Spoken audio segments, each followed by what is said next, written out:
Praise the Lord. Praise the Lord. Hallelujah. Hallelujah. We have the Gospel according to St. John, chapter 15, verse 9. As the Father has loved me, so have I loved you. Remain in my love. We have the reflection, St. Ignatius Loyola.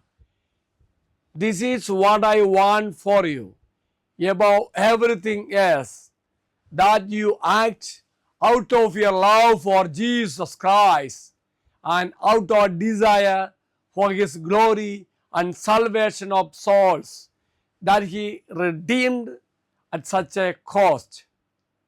Dear friends, in this verse, Jesus states, as the Father has loved me, so have I loved you.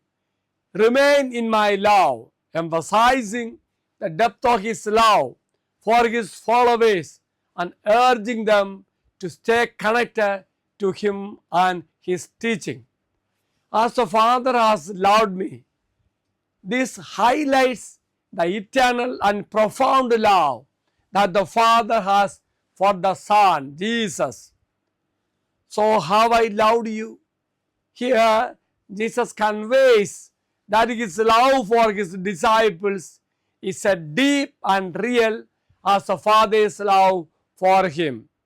Again, remain in my love is a command and a call to stay connected to Jesus and His teaching, which is a key to experiencing His love and joy.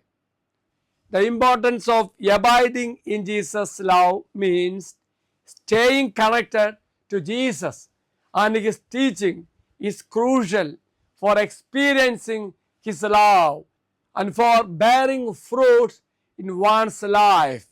How to abide in Jesus' love?